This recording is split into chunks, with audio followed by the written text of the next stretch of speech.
You give up gaming too? I know you used to play esports. I can't play games anymore because anytime I start playing a game, like I tried playing Diablo 3 maybe like when I was 27 or 28. Yeah. Now and I'm just like, I just kept thinking about business.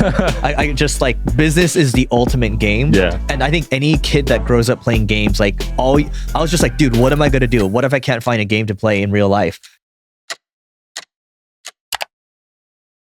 All right, guys, we got Eric on the show today. One of the top marketing podcasts, right? Yeah. Thanks for having me, Sean. Absolutely, man. I've been following you for a bit now. So Appreciate it's cool it. to finally meet in person. We crossed back and forth, I think, during all the crypto stuff, but it's great to finally meet you. Yeah, crypto market's been, it looks like it might come back. I think hopefully it rips next year. We'll see. Yeah, Bitcoin's already at 68, right? Mm-hmm. So, and people are upset about that. Yeah, I don't know why. It's like, it's close to all-time highs. Yeah, so, yeah. I guess because ETH is a little low, but yeah, we'll see. Next bull run might be a good one. I think it will rip. Is that how you made a lot of your money in crypto? Yeah. I mean, I'd say the vast majority of my net worth's in business. But I think, crypto, I don't know if you played a lot. You're Asian. You probably played a lot of games growing up. Yeah, So did I, right? So it's just a way of gaming as an entrepreneur now. So yeah. I remember buying crypto in like high school. And if I just kept that, man. What year was that? I was a junior, so 2014. Okay. So yeah, I bought my first Bitcoin when I was 2013. Damn. Yeah. And but one Bitcoin, and I sold it when it was 2000. So it's like, paper hands. Yeah, paper hands. Oh man, you went the full route, academic route, right? College degree and everything. I did for my parents, not for me though. Same, yeah. I didn't make it all the way. You didn't? Yeah. Good for you. Smart. Well, here's how I justified, because Asian mother. Yeah. I had to provide some revenue first, so I started a business freshman year. Mm-hmm. I think it got to like 150K, and then I dropped out. That's great. Yeah. Yeah. So you proved yourself. Yeah, but a lot of people want to drop out with nothing. Mm-hmm. So it's like the risk to reward. Yeah, they're not thinking it through. Yeah. What did you major in? History and econ. Whoa. Yeah. But I did that because I wanted to play poker longer. So I stayed one more year extra in high school to play poker longer. Oh, so you were a poker player back then? Yeah. Damn. Yeah. History. I've never heard that major. Yeah. No, it's a total BS major because all I did was go to Wikipedia the day before I needed to turn something in. And I just like read it and I wrote something and that was it. Oh, that's hilarious. Yeah. That was before AI where you could Yeah. Now you just use AI. Yeah. I remember those 5-page essays in college. Oh my gosh. Yep. Now people are writing it in minutes. Mm-hmm. Are you using AI every day? Every day, yeah. I mean, even earlier this week, and you've probably heard about it already, but Bolt.new, we're just using it to build like front ends and giving it to developers and moving it forward that way. There's some cool things I have an SEO background, but we're building these AI agents that will automatically just do a lot of the SEO tasks, like internal linking, finding content to update and all that stuff, right? Just the thankless work. And we actually had a conversation with the guy that's leading that charge at Microsoft today on the AI agent side. And there's some exciting stuff happening and we can't wait to see what happens in the next, 2-3 years or so. Nice. What does Bolt.new do? I haven't heard of that one. So you've heard of Replit and Cursor? Cursor, I might have. Okay, so Cursor is like autocomplete for developers. And so when they're coding, they just move a lot faster. Oh, got it. Replit is it's a more complex version of Bolt where you can just say, hey, like yesterday I built something. I was like, hey, help me build an app that allows me to upload audio files and video files, and then also allow me to post in a YouTube link. And I want you to come up with 5 viral headlines and thumbnails for my YouTube, right? So come up with the best concepts for higher click-through rates. Wow. And it coded it all up. I was watching it code it, and then it showed me the front end for it, and it looked exactly like I'd want it to look. And then I might say, hey, change this over here, or like there might be some bugs, and it'll just automatically fix the bugs. Damn. So you get like 60-70% there. You're basically prompting an app, and it pops out an app. So I got to step up my AI game. I'm only using ChatGPT. Yeah, I feel like that's grade level, right? ChatGPT is great though. I mean, it's like it can be like a therapist. You can ask questions. Like I ask it to like rate my workouts and everything. Really? It's great. And I use this thing called My Body Tutor where I have to put in like my workouts and like my diet every day. So I take a picture of the food. It's like, hey, tell me what this is and how many calories are in it. And I just cut and paste and I throw it into My Body Tutor. And then my tutor will be like, oh, this is great. This is whatever, right? So yeah. That's actually insane. So you could just take a picture of your food and it'll know how many calories? Yep. And it estimates what it is. It's like 95% accurate with guessing what it is. And sometimes I just post like a blob of stuff and it still guesses it correctly. No way. Yeah. Wow. I need to look into that one. Yep. Did you see the AI chatbots, the Game of Thrones one? No. What's that? So there's one that can pretend to be the different characters. Mm-hmm. And there was one Daenerys Targaryen one, I guess. Oh, yeah. And some teenager fell in love with it. Oh, that's nuts. And then he committed suicide. I didn't know that one. How long ago was this? Yesterday. or 2 days ago, maybe. That's crazy. Yeah. That's setting precedent. It's so, I mean, I think there's going to be bad stuff that happens, but also that I think the good will outweigh the bad. Because when you look at... Shout out to today's sponsor, Specialized Recruiting Group. When your company has a position to fill, are you really seeing the best candidates? Sure, you get plenty of resumes, but you may be missing an untapped resource. Ideal candidates who are not currently job searching. People who are not actively looking, but who may be open to the right opportunity. It could be the difference between a good hire and a great hire. Specialized Recruiting Group is ready to find the talent you need. Go to srgpros.com, see how our recruitment specialists with a deep understanding of experience and expertise you need can find the right fit for your business. After all, you deserve to see the best candidates possible, both active and passive. Whether you're looking for a contract or a direct hire, Specialized Recruiting Group is ready to find the talent you need. So go to srgpros.com right now to get started. That's srgpros.com. Specialized Recruiting Group, a tailored approach to hiring. Anthropic this week, they just launched a thing called computer use. Yeah. And what that allows you to do is it's basically a human that can help you research like travel plans or Michelin restaurants or whatever. And you see it clicking around. It's basically a very nascent version of an AI agent that will actually act like a human and do work for you. Whoa. Yeah. That's cool. And so like you now have free AI employees, like very basic versions of it. Nice. I'll save business owners a lot of money. Yep. You think you'll get an Elon Musk robot? Definitely. Yeah. But I won't be the first wave. I think for that, you should probably be like the second wave. Yeah. You don't want to be the earliest adopter, maybe just the second, because like who knows what all the issues are going to be. Yeah. So that's why I didn't get the first Tesla. Mhm. I waited like 5 years. Yeah. Same here. Like 2017 or something. Yeah. Around same. there. Yeah. I had Robbie J. Liu on here yesterday. She's a poker player and she invests in AI companies. And she said there's one company that's providing legal representation to AI because these bots are going to start getting in trouble and need to be represented. Smart. Isn't that crazy? That's smart. I have someone in my YPO forum. He actually built something that will help you like take care of small claims and stuff. So I think there's going to be a lot of like earlier this week, ChatGPT, the chief product officer, was saying that that now you can get a $1,000 an hour brief written for $3 using ChatGPT. Whoa. And you can use the 01 version for that. And so I think we're just going to see the cost for a lot of things come down. And that also, the same thing goes for marketing too, that computer use thing I was talking about. You can now use it to, just automatically port things over from your spreadsheets over to your CRM and have it do a bunch of like manual work. And that you can do with Zapier or something like that. But I just think the possibilities are just going to open up quite a bit. Yeah. I've saved a ton on legal recently because of AI. Yeah. Yeah. How so? Legal, just contracts and NDAs and all because you got to pay for the contracts. Yeah. Like hourly or a set that's price. good. Yeah. You just upload and say, hey, like what seems off with this? And I actually use it for contracts too. It's like, hey, what could be strengthened about this contract? Oh, that's smart. Yeah. So no one can screw you over. Yeah. Wow, I need to start doing that. Yeah, there's all sorts. Even like on a personal use, just like finding good restaurants. I find podcast guests on it. Yep. Like there's so many ways to use it. Yep. I'm a fan. I'm optimistic. I know some people are like, oh, it's going to take out jobs and stuff, but same with the internet. Yeah. People will reskill and people will figure it out. I think it'll be fine. Yeah. Are you implementing it heavily with your agencies? Yeah. So we are on one side, the thing I mentioned with SEO, we're just looking at all the jobs to be done for like paid media, SEO, all the work we do for clients. And then we're just figuring out how we could bring efficiencies or add more efficiencies. And we're just building tools, and some we'll give away for free to generate more leads. And then some will just, we'll manage it for our clients and things like that. So I think for us, it's AI first. And like right now, our CTO, he's just building so many products right now.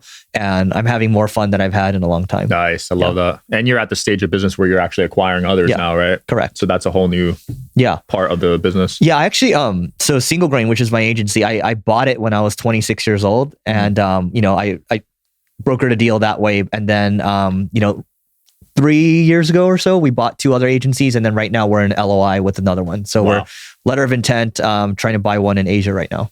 And what's the thought process behind acquiring these? Yeah, so most people don't know that agencies are actually like I come from tech, right? And I used to poop on agencies because it's not scalable. Like, it's such a people-focused business, whatever. You can't sell it for much money. Yeah. But most people don't know this. If you get an agency, let's say to $5 million in profit, you can actually sell it for maybe 10x on the profit, or a 15x or 20x in some cases, right? Whoa. I've actually seen some sell for 20x. So let's say simple numbers, 5 million in profit times 10 is $50 million, right? that's a good exit. That's not like a small exit. Right? It could be $100 million or so, right? And so what you might do is you can either sell it at that point, or you might take your 5 million profit agency and then build a platform. And what that means is you're going to go out there and acquire other agencies and maybe buy 1 million in profit here, 1 million profit. People like to call it EBITDA, whatever, right? And then maybe you get it to 20 million in EBITDA, and maybe you can sell it for 20x on that, or maybe like a higher multiple, right? But you're now selling it for like $400 or $500 million or so. So it's like an arbitrage game that you're playing. Interesting. And you can play that game if you want, or it doesn't cost you a lot of money to start up an agency. Maybe you get it to 500K a year in profit. That's a great business for you. Maybe $1 million a year in profit. That's great for you, right? There's nothing wrong with that. And so you can decide to play this game for 10, 20, 30 years or so, or you can play it just to cash flow and have a nice life. But there's not a lot of CapEx up front. At the end of the day, it can become something really big because the total addressable market is very big for agencies. That's cool, yeah, because there's some huge agencies, right? Yeah. I mean, there's Dentsu, there's WPP, there's Omnicom. These are multi-billion-dollar companies. And then like you have the Accentures of the world that have done like, I think this year they've done, is it maybe a couple $1 billion or maybe 900 million? That's a pretty significant difference, but a lot of money they've done in generative AI, right? And they're like a consulting company. And so I think, at the end of the day, if these companies can figure it out, then they've outlined a blueprint for people to follow. Wow, almost $1 billion just in AI. That's crazy. Yep. So that market's growing fast. You think it's a bubble though? I think short term it's probably a bubble, and then long term it won't be a bubble. It's just like the internet back in the day. Yeah. That's how I feel too. I feel like there was so much hype. Yeah. But I think there's going to be a few big players. Like obviously OpenAI is going to be crushing it. Yeah. We'll see what happens. Started one too, right? XAI with Twitter's data or X's data. You have Anthropic, which I just talked about. Yeah, there's a lot of players. I mean, Google's obviously a player too. So yeah, I don't think there's going to be any, I mean, obviously Llama with Facebook. I don't think there's going to be any like one winner. I think there's going to be a lot of different players. Yeah, I'm starting to see that Llama one on Instagram DMs. When I message someone, it's like their AI talking to me. Yeah. Interesting. Yeah. Have you seen that yet? Yeah. There's that little search bar. I think they're kind of cheating there and calling that active users because they're just taking all the users from their apps. Yeah. That sometimes like accidentally search in that bar. But I think we'll see much more sophisticated versions of like ManyChat. People have been using ManyChat and chatbots and things like that. Yeah. So yeah. Where are you at with podcasts? How do you feel about the podcast market? There's networks right now starting up. Yeah. I think podcasts, I've been doing it for like, holy crap, 13 years, I think. I've been podcasting for 13 years. And I have two. I have marketing school and I have leveling up. And it's just a gift that keeps on giving. I mean, you've been doing it. You've seen the benefits. Yeah. The people that you meet, the relationships that you create from it. I've made lifelong friends from it. I've gotten deals from it.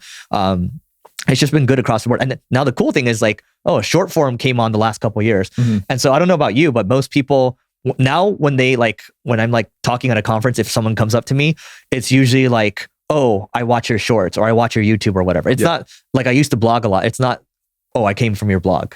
Agreed. Yeah. So I think like, to me, the biggest opportunity in the next 10 years with social is YouTube. But like, what do you see mostly on YouTube and the shorts and things like that? It's podcasts. Yeah. And so this to me, like, this is why Mr. Beast said this is OP like 2 years ago, right? Because we can just have a conversation and there will be bites where we have something that goes viral and great. Like, I don't know if that's going to go away because people like hearing interesting things. Yeah. And people's attention spans are so short these days. But I do think I think it's getting a little saturated now because you have like, and there's nothing wrong with these people, right? But you have like NFL players starting podcasts, ex-NBA players starting podcasts.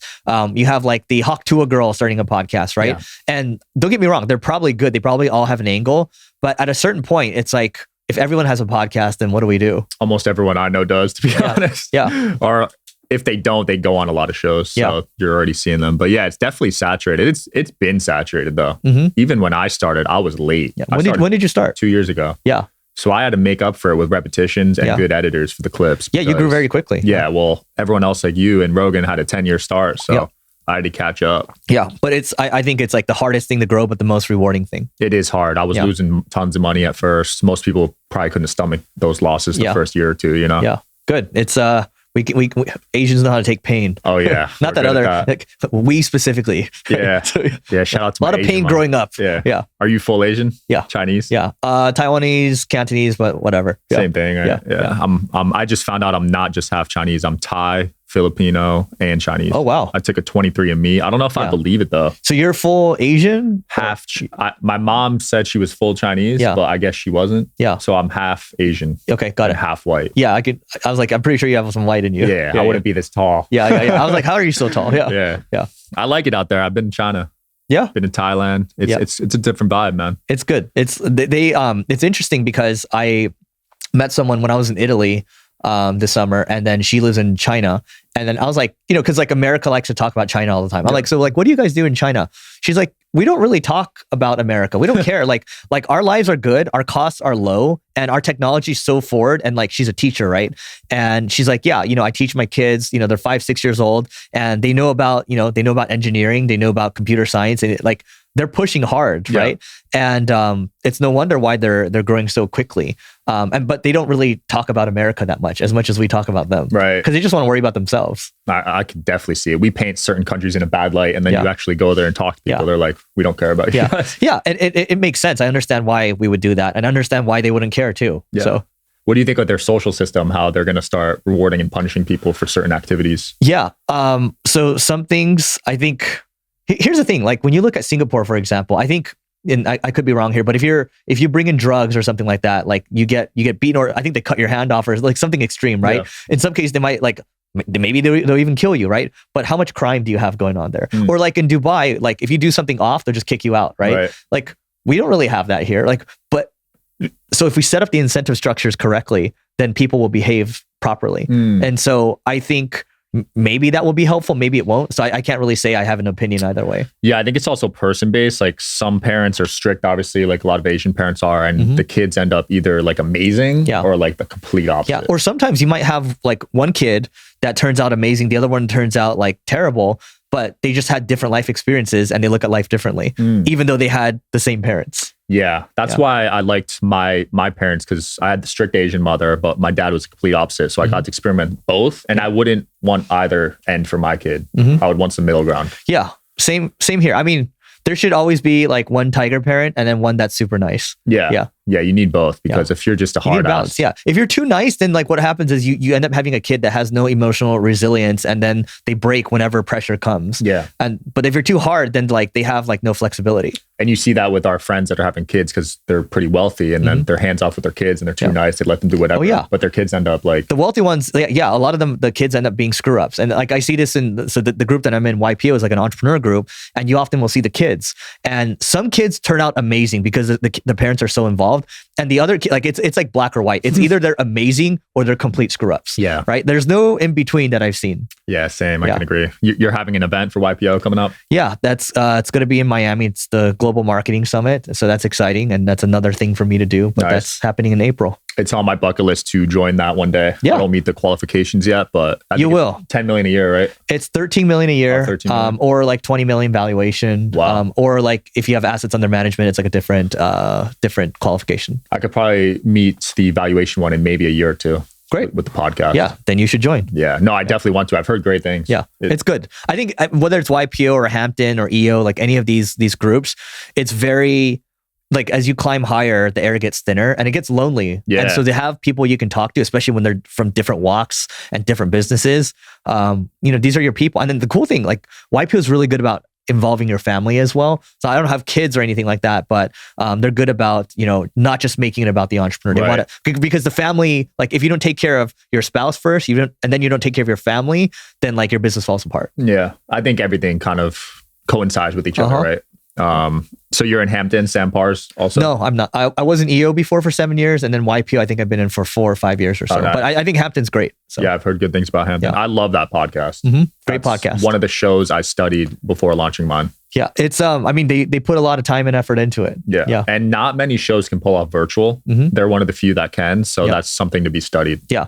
I just like this because like there's different dynamics, like we can go deeper and then the shots look better too. So but also this takes more work. So props to you. That's why I travel to a new city every month, because virtual doesn't hit the same, dude. Yeah. Like it's harder to read the person. How much better do you see the performance virtual versus live? I've only done one virtual. I'm really strict on it, and it's because he was banned from the US. But just from what I've studied, because I study all the top shows, most of them are in person. like Got it. Rogan, Lex Friedman. Yeah. So People just like it. It feels like, oh, you put more time and effort into it. yeah. And I'm excited about the future though. These podcasts are getting a lot of good valuations lately, actually. I don't know if you've been following the market. Well, there's Call Me Daddy, I think. Call Her Daddy, right? Call Me Daddy. I don't know where I got that from. But like, so how much was that one worth? She sold for 60 million for 10 years, or was it 6 years? Something like that. 20 million a year. And then Rogan, I think, renewed or something for 200 for 10 years. Smartless, 100 million. Yeah. Travis Kelce, 100 million. Yeah. There's been 5 above 100 million this year. That's amazing. Yeah. I think you just keep going. Yeah. Because the margins are good. Yeah. I mean, we love our podcast. It's been great for us. So yeah. And you got 2. So yeah. You ever think about starting a network like other shows? No, it's just like I've learned that. So younger me would try to start all these different businesses, and because I think I can, because like, wow, look at all these other people with multiple businesses. But then as you get older, you realize when you start to meet people that are like, oh, I have 7 businesses, you realize that's actually not a flex. It's actually a red flag, right? Because the businesses, and maybe they enjoy it, that's fine, right? But if you want a really big business, you're ideally focusing on one for a very long time. And I'm not just saying like 5-10 years, I'm talking like 20-30 years or so. Yeah. Because then it just keeps compounding, right? Like I met a guy, actually one of our clients, also YPO guy, they do north of 9 figures a year in revenue, and he's just been doing it for 30 years. They build like these homes, right? Yeah. And I'm like, that's all it is, right? And he's like, I'm not like a genius or anything like that. I just kept doing it. And then I'm reading this other book right now. I paid $112, I think, for this book. What? It's called Keep It Going from Les Schwab, right? It's the most expensive book I've ever heard. So this guy he founded Les Schwab Tires, right? And that used to be one of the biggest like tire companies in the US. And I think they're doing like 180 million a year in like 1986 or so. So it's like way more money, right? Now. And then he's just like an all shucks guy, like a cowboy. And then he's just like, I don't know what's going on. And he just like kept building one store after another and just kept compounding it for a long time. And that's all he did. And then you find out like a lot of these people that have built big businesses, it's just they focused on one thing over 30 plus years, and that's how they build it into multi-100 million or multi-billion. Yeah, just being consistent. I learned that from Fleischman. He said he got some advice when he was 20 years old: buy one house a year and see where you're at in like 20, 30 years, and look at the appreciation on real estate in that time. Yeah. I mean, houses are solid. Yeah, just from simply buying a house. I mean, out here, a house is like 5 million. Yeah, but I mean, it used to be like, 400 or 500K when I was growing up. Crazy. So now it's like 5-10 times more, right? So you're happy right now with your place? Well, no, I'm renting. So like, I kind of fall into the Ramit Sethi category for that. So he's good at personal finance, but I just believe that I'm only going to buy a place like when I'm like married with kids. You know what I mean? And so right now, I'm just like, it's just another thing. And I talk to a lot of entrepreneurs that have multiple homes. They actually regret it, right? Because like each home takes up headspace and it's like a job, even if you have property managers managing it, because there's problems with it, right? There's upkeep with it. What if you just put all that headspace into your business and just focused on one, right? And so like, I used to be a big proponent of, I'm going to do all these things, like, look at me. And now I've gotten hit so hard so many times over the years that I'm just like, oh, just this. Yeah. Simplicity, man. Yeah. Elon Musk has no home, no cars. Yeah. And even with him, by the way, he's a good example. Like, sure, he has a lot of things going on, but he has really good operators running each one, like SpaceX, right? He's got Gwyneth there. Yeah. And then, he's got Linda over there at X. And so he might jump around a lot and like push things, but he's not in there operating all the time. Yeah, that's true. So are you still playing poker? Not as much. I play occasionally, like with a group of entrepreneurs here. Yeah. But no, it's like when we throw poker things, like it's like an hour to get there and all that. It's like a pain in the butt. With the LA traffic. Yeah. I like it for networking. Yeah, it's great for networking. Like invite only stuff. But just casually, I don't see the what's ROI. the buy-in typically for you? What's up? What's the buy-in typically? I've done like a couple, like 1,000. Nothing crazy. I never do it for money. Like it's just to meet 1,000's people. Great. Yeah. So I'm not like some of the, like Nick Arabald's coming on. I think he buys into like $1 million sometimes. Oh yeah. I'm like, dude, that's crazy. Yeah. You give up gaming too? I know you used to play esports. I can't play games anymore because anytime I start playing a game, like I tried playing Diablo 3, maybe like when I was 27 or 28. Yeah. Now and I'm just like, I just kept thinking about business. I just like, business is the ultimate game. Yeah. And I think any kid that grows up playing games, like I was just like, dude, what am I going to do? What if I can't find a game to play in real life? Turns out business is the best game. It is a game. Yeah. I play a little Fortnite. Everything's a game. Yeah. Yeah. Business is 24/7 sport. Yeah. But like keeping healthy is a game too. Like managing relationships is a game too. Like we're playing a game right here, right now too. Absolutely. Right? So, Yeah, I play a little Fortnite, but no, like yourself, while I'm playing, I'm like, wow, I could be making money. I could be doing podcasts. Because when you're playing, you're like, I want to get better. Like I played a couple rounds of Fortnite and sure, like I felt like I played a lot of Counter-Strike growing up, right? So like I was in a flow, but I'm just like, but like I'm going to want to get good at this. I'm going to get addicted, but you know, people talk about business being, you know, you got to allocate resources, right? What you really need to allocate is actually your attention. It's actually more about attention allocation than it is about resource allocation, because your attention controls your resources at the end of the day. And so the more you can shut things out from your life and the more you can hone in, the better you're going to do. 100%. I've actually heard VCs are focusing more on the founders these days, and whether they could lock in or not. They should. And then the ironic thing is VCs don't focus, right? Because they need to find a bunch of different bets to go for that multi-billion-dollar outcome. Yeah. You ever dabble with raising money in that whole space? Yeah, we raised money for one software company. Raised a couple $100,000, and then we got it to like a couple $100,000 a year in ARR. But like, again, coming down to focus again, we're like, we need to cut it, because even though we can see it growing to probably a couple million plus a year, we're just like, this is not where the opportunity is. So we needed to shut it down. And then we made a tough call there. Because the thing is, we could have let that stick around. It's like, oh, I have the software, I have this education thing over here, I have this thing over here, I have 7 different things, I have this senior living business over here, whatever, right?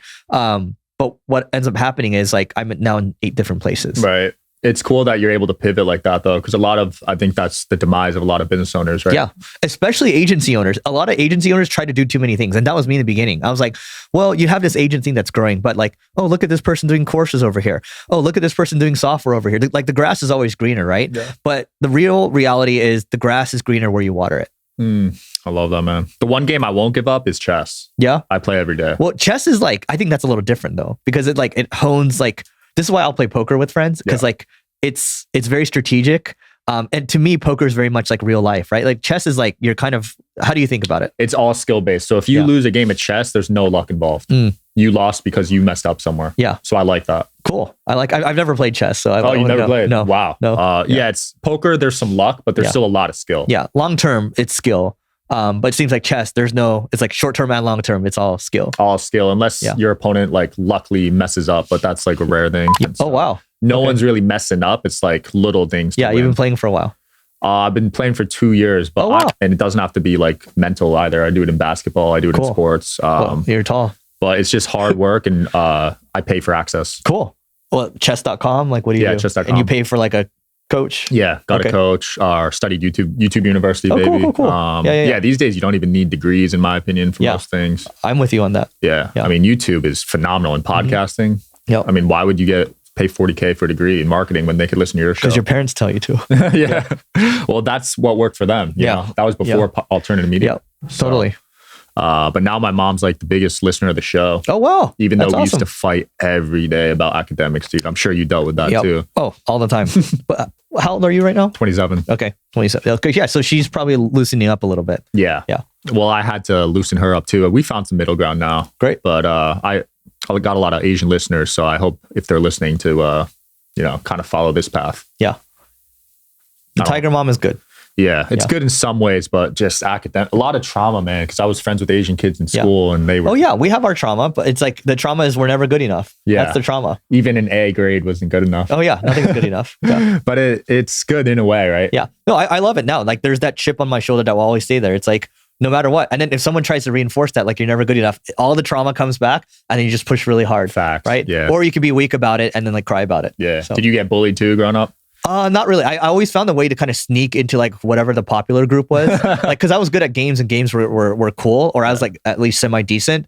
So I somehow found my way like around. Like it wasn't like I was top dog or anything, but I always found a way into these groups. Impressive. That's tough as an Asian. Well done. Yeah. Yes. Well, I mean, there were Asian popular groups, there were white popular groups, but I got along with everybody, I think. Yeah. Yeah. In my school is mainly whites and no Asians in the popular group. Yeah, but I mean, look, you're like a tall Asian, right? Half white. They let you in? Nah. No? Nah. I didn't that's get unfortunate. In there, man. I'm sorry. I was pretty weird, to be honest, but we're all weird. Yeah. Yeah. I learned now that if you're normal, it's like a red flag to me. Yeah. Because that's because then you're gonna get normal results. Yeah. Yeah. Better like to be weird. If you're just acting like an NPC, I'm like, all right, this is weird to me. 100%. Yeah. Who you got coming on the show next? So we just had Seth Godin.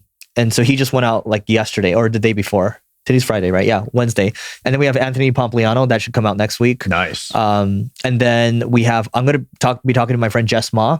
So she's worth about $500 million. She's also a YPO member. She has 2 jets. Damn. She flies around. She actually lives in LA. Her main driver is like a Lambo. She's talked about all this stuff.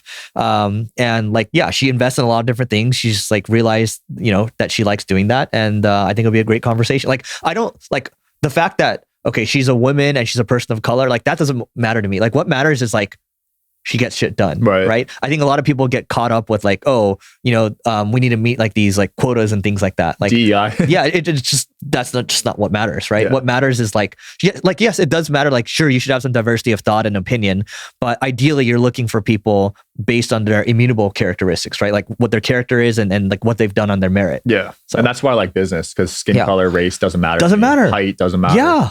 Yeah. Like if you're good at business, like let's hang out. And exactly. One of the tweets I liked about you, you said there's 2 types of friends, utility friends and friends. Yep. I agree with that. Yeah. So like this is interesting because I was speaking at a mastermind with my friend who so we were both speaking and he sold his company for $250 million and we are just talking about it and he's like, yeah, there's one guy that's well known.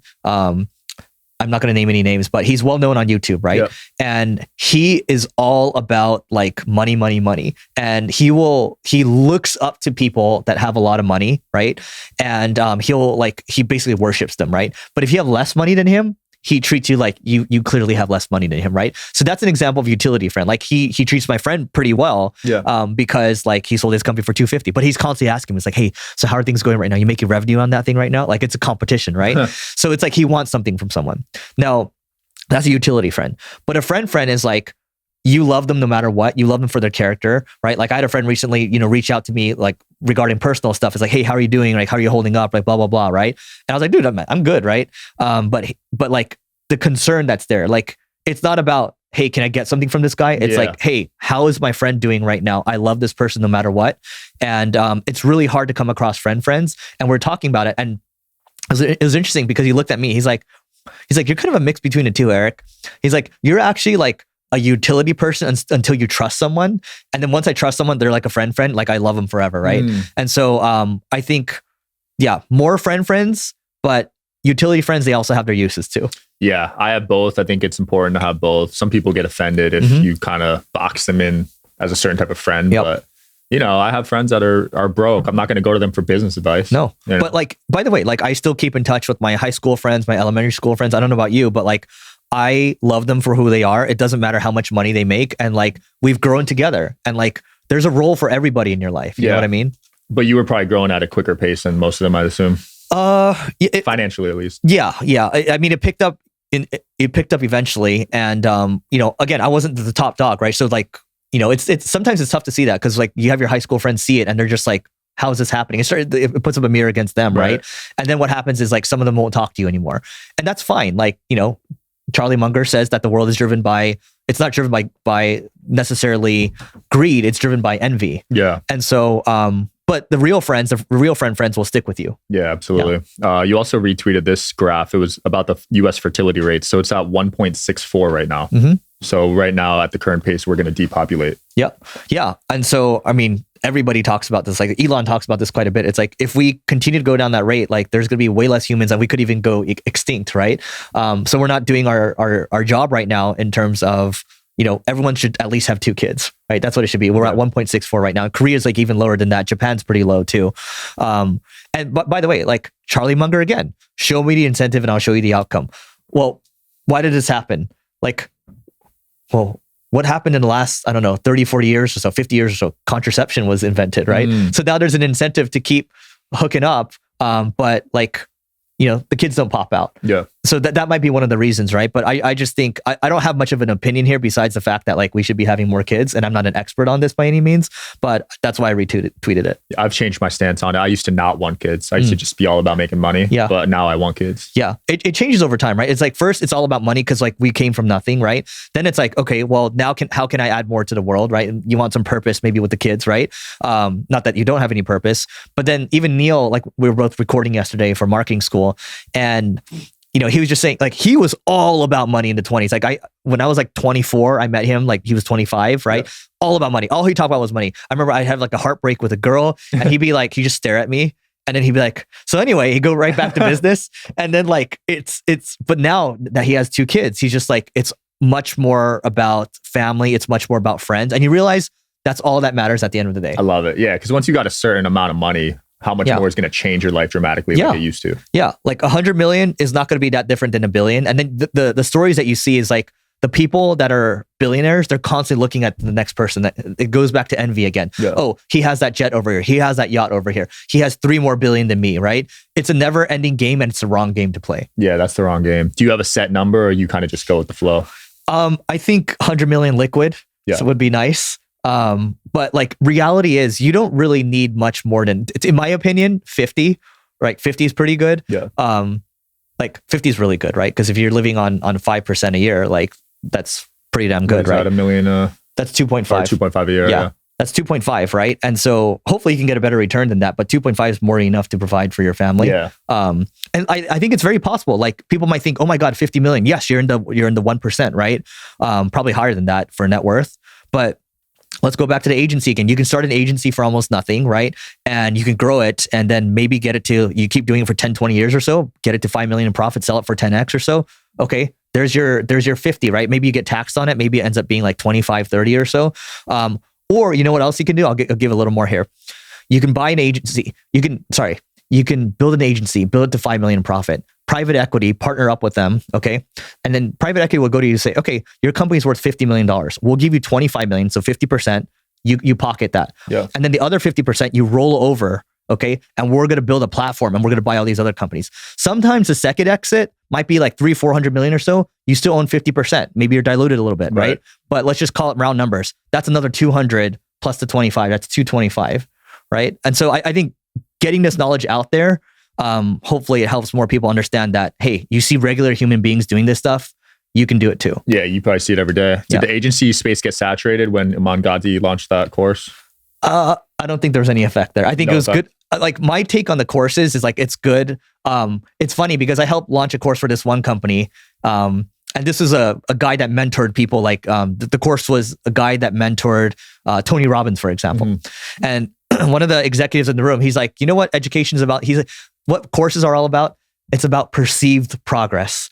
And the entire room went silent. And then the CEO started laughing, right? And so it's like a lot of people like, I hate using the word, but it's like mental masturbation, right? Like I used to download a lot of courses and buy a lot of courses, but like it felt good. I got the dopamine hit, right? But did I really do anything about it? Sometimes I did, but most of the times I didn't. Yeah. I mean, you could say that with books too, but it's all, I guess, if you take action on the information. Yeah. And to Iman's point, like I think he probably made a lot of money off of that, right? Because he sold a lot, but how many people are going to actually take action? It's probably like 1%. Yeah. And that's still a good amount of people. Yeah. Well, Ty launched one too, right? Ty Lopez. Yeah. Yeah. I think a lot of people that launch these courses, like I think it's like a short-term grab. And then what you realize is that courses are like a fine business, but you're probably going to get your course business to maybe like, 15, 20 million a year max. And that's great, right?